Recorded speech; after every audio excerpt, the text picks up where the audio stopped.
खुशी और सफलता हासिल करने की हमारी क्षमता इस बात पर निर्भर करती है कि हम सिचुएशन को कैसे देखते हैं। क्या किसी को भी हैप्पीनेस और सक्सेस के सीक्रेट का पता मालूम है? हम लोगों में से ज्यादातर लोग सोचते हैं कि सफलता और खुशी के पीछे किस्मत का हाथ होता है। कभी कभी तो ऐसा लगता है कि जैसे कुछ लोग केवल जीतने के लिए ही पैदा हुए हैं। उनके पास सफलता भी होती है और खुशियाँ भी।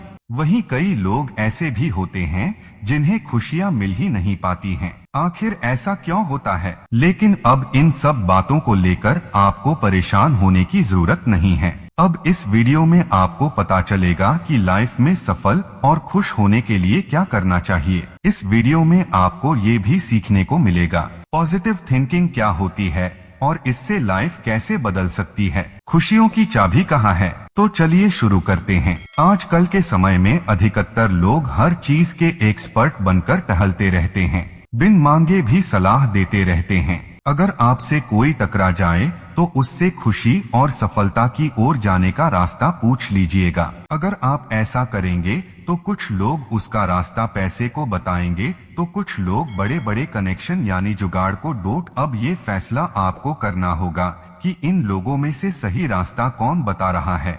लेकिन उससे पहले कुछ बातें आपको पता होनी चाहिए, जैसे कि कई लोग बिना पैसे और कनेक्शन के भी जिंदगी में काफी ज्यादा सफल हुए हैं। वहीं कई लोग खूब पैसे और कनेक्शन के बाद भी ड्रग्स और डिप्रेशन की शरण में गए हैं।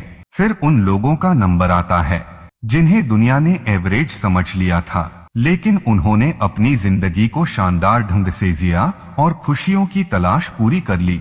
इन सब की कहानियां और अंतर को समझने के बाद ही आपको आपका जवाब मिलेगा। इसलिए आज से ज्यादा पढ़ने और सीखने की आदत डालने की कोशिश करें। ये बात भी 100% सच है कि खुशी और सफलता केवल नजरिए से नहीं मिलेगी।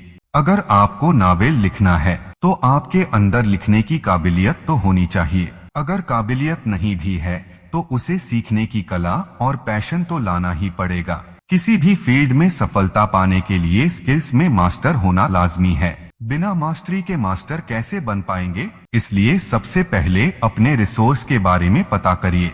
आपको पता होना चाहिए कि आपके पास क्या क्या रिसोर्स हैं।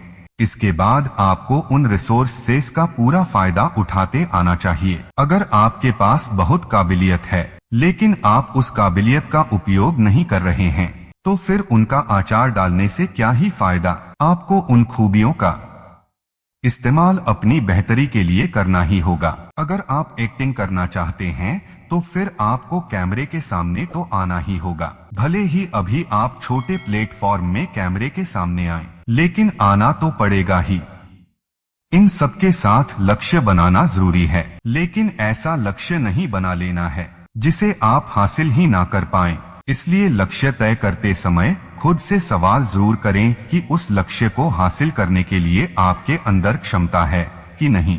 आपकी क्षमता का आकलन आपसे बेहतर कोई दूसरा नहीं कर सकता। हासिल करने वाले लक्ष्य बनाएंगे तो आप खुद को मोटिवेट रख पाएंगे।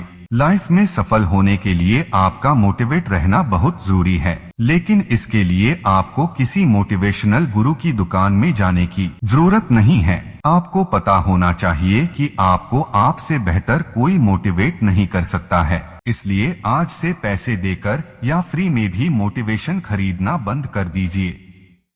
खुद को खुद ही मोटिवेट करिए, खुद के सारथी बनिए और खुद की महाभारत को स्वयं जीतने की कोशिश करिए।